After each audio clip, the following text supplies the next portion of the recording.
Don't start a YouTube channel in 2026. Seriously, don't do it. Unless you love rejection, unless you love talking to yourself in an empty room, unless you think editing for 6 hours to get 12 views sounds like a good time. Still watching? Good. Because if that didn't scare you off, then you probably have what it takes. Every year, people flood YouTube with videos about why you should start a YouTube channel in the next year. But nobody talks about the part that actually matters. So today, I want to tell you why you shouldn't start a YouTube channel unless you can handle the truth. Everybody says consistency is key, but nobody actually ever tells you what consistency feels like. It's not glamorous. It's not fun. It's uploading a video you worked hard on and realizing the only person who watched it was your mom. Consistency means showing up even when the motivation is gone. It's not about daily uploads.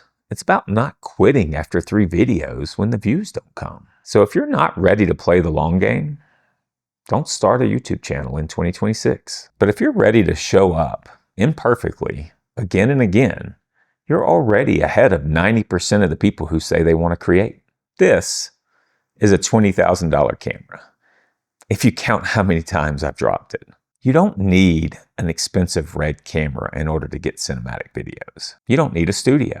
You just need something that's capable of recording and a story to tell. Because here's the truth.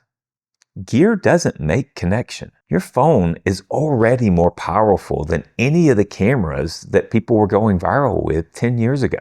So if you're waiting to upgrade your setup before you start, then you're just delaying your dream.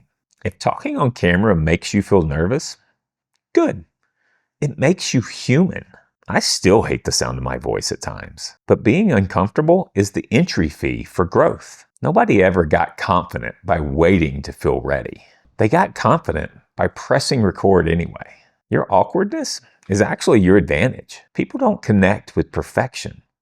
They connect with real. So if you feel uncomfortable, that's your sign to start. Don't create a YouTube channel if you haven't lived anything worth sharing. But let's be honest, if you've made it to this point in your life, you probably have something to share. You've struggled. You've learned. You've messed things up. That's the stuff people want to hear about. The internet doesn't need another 22-year-old guru. It needs you, the person who's actually been through something. If you've got lessons from parenting, from business, from failure, from rebuilding, those stories are gold. You just have to package them in a way that can help somebody else. You know what really burns people out? Chasing numbers instead of people. If you start YouTube just to go viral, you're going to quit before you even reach your first 100 subscribers. But if you start because you want to serve, to teach, to inspire, to connect, that's when you'll actually build something that lasts. The algorithm isn't your enemy. Burnout is. And the cure isn't more hustle. It's purpose. See, I said don't start a YouTube channel in 2026 unless you're ready for what it'll teach you. It'll teach you patience. It'll teach you humility.